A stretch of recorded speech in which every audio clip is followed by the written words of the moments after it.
So it's been a little over a month since Monster Hunter 4 Ultimate was shut down along with the 3DS servers. So I was one of the unlucky people that couldn't come back and play this masterpiece of a game online with the community because I was dealing with my college finals.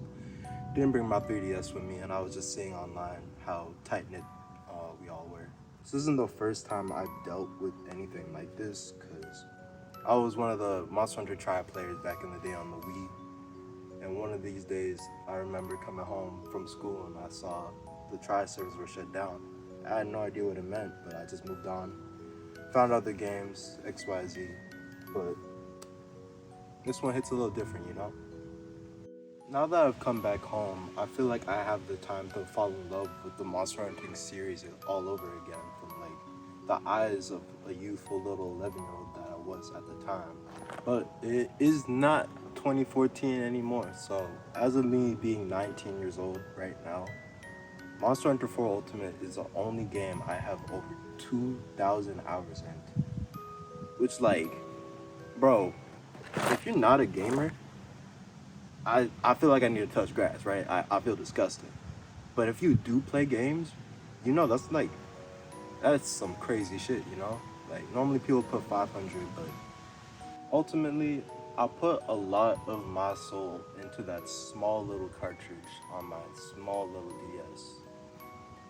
But I think playing that, having that experience fundamentally changed my life. Definitely for the better, but I want to highlight it. Like, you've seen those videos on your YouTube feed where it's people saying, Dark Souls changed my life, Dark Souls cured my depression. I don't think there's a Monster Hunter equivalent of that anywhere, and I'd like to start that trend. I want to share my experience with this game.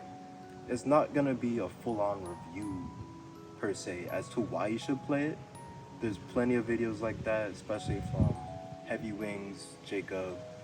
I'll definitely link those videos in the description somewhere. But this is more so like how I grew up with this game and how I actually picked key things up from this game, you know? You gotta get philosophical in this one right here. Alright, so the first thing I do want to point out, Monster Hunter 4U was the first game I ever recorded, ever edited, and ever uploaded footage of to YouTube, ever. My first videos are still all over the internet from when I was 10 years old, just having some pretty dog water quality, but like, listen, it's somewhere on the internet. So if you want that wealth, fame, and power, literally, if you find it, I'll give you $20. But Monster Hunter 4 Ultimate sparked my creative drive to start doing YouTube. I don't know how it got to this point to where I'm trying to do right now, but it all started with Monster Hunter 4 Ultimate.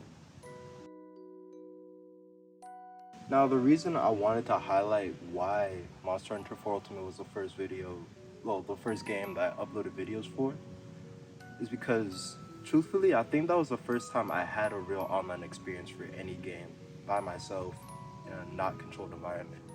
Like, you know that meme of playing your 3DS under the pillows when you say goodnight to your mom and you're just under the covers, like, you know?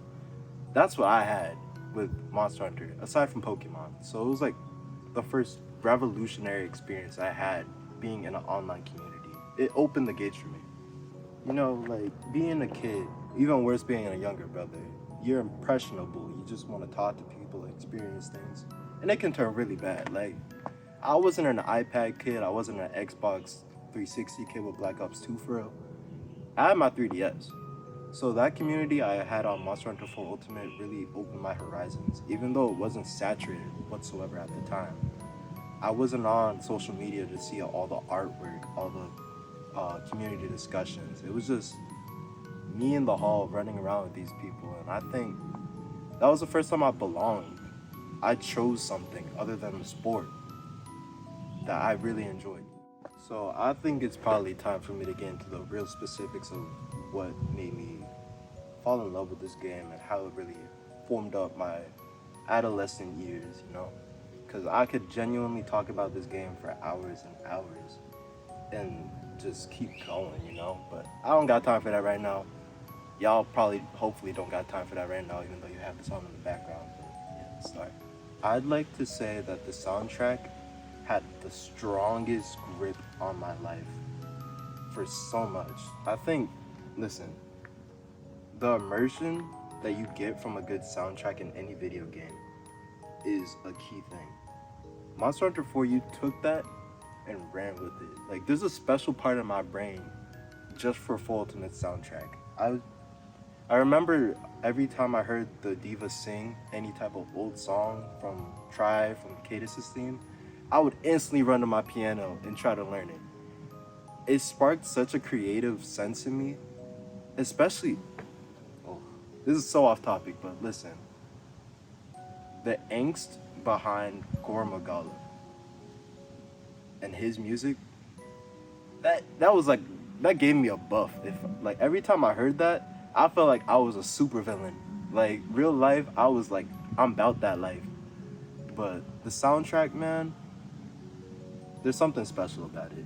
And in any Monster Hunter game, to be honest with you, they're all so special and keen about how they go about portraying things.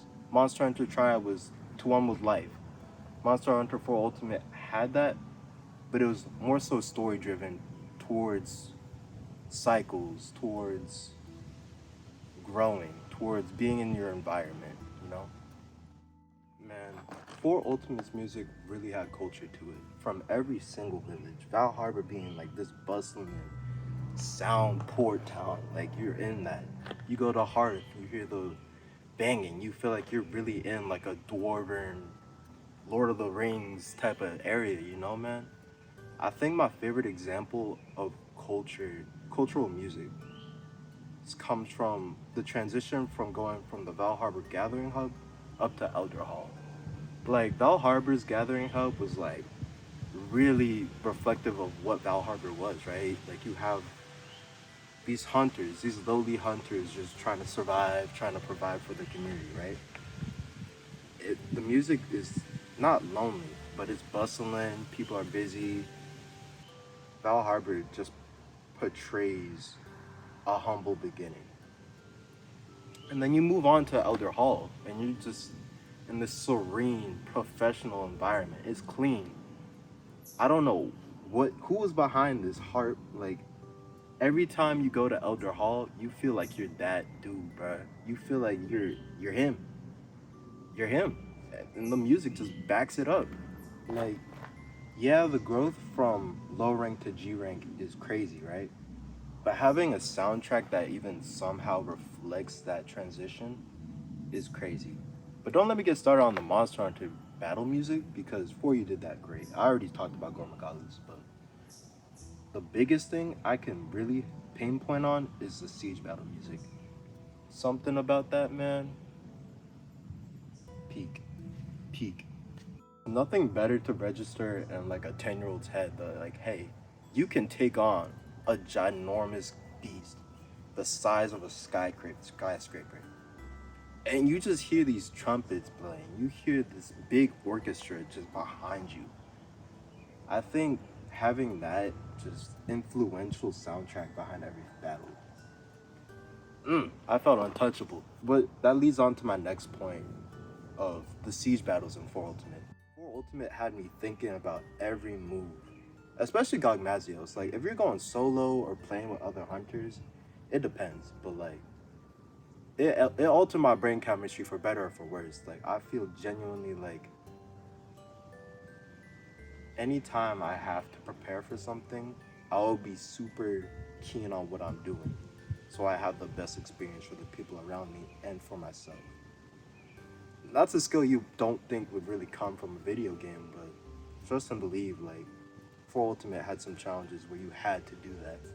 And that was the perfect thing for me. Now, following the challenges that I had with the sieges, Monster Hunter 4 Ultimate had another big thing that to me was just a blessing. Low-key a curse at the time, but a blessing. Those 140 guild quests, man, where you had to sit down, learn every monster's move, know your skills, just get super nitty-gritty into the video game's core and learn everything. Best thing ever.